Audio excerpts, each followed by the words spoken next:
Hello friends, ఈరోజు సింపుల్గా సాంబార్ ఎలా చేయాలో చూద్దాం. కుక్కర్లో కందిపప్పు తీసుకొని వాష్ చేసుకున్నాక తగినన్ని నీళ్లు పోసి చిటికెడు పసుపు, ఉప్పు, ఆయిల్ వేసుకొని మూతబట్టి మెత్తగా ఉడికించుకోవాలి. ఇప్పుడు ఒక గిన్నెలో ఆయిల్ వేసుకొని ఉల్లిపాయలు, ములక్కాయ ముక్కలు వేసుకొని మెత్తబడే వరకు వేయించుకోవాలి. అవి కొద్దిగా ఫ్రై అయిన తర్వాత టమాటా ముక్కలు, క్యారెట్ ముక్కలు, బంగాళదుంప ముక్కలు, సొరకాయ ముక్కలు, బెండకాయ ముక్కలు, చిటికెడంత పసుపు, టేస్ట్కి తగ్గ ఉప్పు వేసుకొని మొత్తం ఒకసారి కలుపుకొని కొద్దిగా నీళ్లు పోసుకొని ఉడికించుకోవాలి. ముక్కలన్నీ ఉడికిన తర్వాత మీ టేస్ట్కు తగ్గట్టు కారం, ముందుగా ఉడికించుకున్న పప్పు, చింతపండు రసం, కొద్దిగా నీళ్లు పోసుకొని మొత్తం ఒకసారి కలుపుకొని మరి కాసేపు మగ్గించుకోవాలి. ఆ తర్వాత కొద్దిగా బెల్లం ముక్క, తగినంత ఉప్పు, కొద్దిగా సాంబార్ పొడి వేసుకొని మొత్తం ఒకసారి కలుపుకొని మగ్గించుకోవాలి.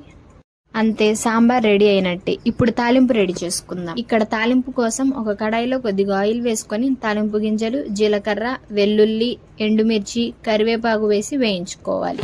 ఈ తాలింపుని సాంబార్లో వేసుకొని మొత్తం ఒకసారి కలుపుకొని చివర్లో కొద్దిగా కొత్తిమీర జల్లుకుంటే సరిపోతుంది. సాంబార్ మరీ చిక్కగా అయితే వేడి నీళ్లు పోసుకొని మళ్ళీ ఒకసారి మరిగించుకోవచ్చు. అంతే. ఈ సాంబార్ రెసిపీ మీకు నచ్చితే లైక్ చేసి నా ఛానల్ని సబ్స్క్రైబ్ చేయండి.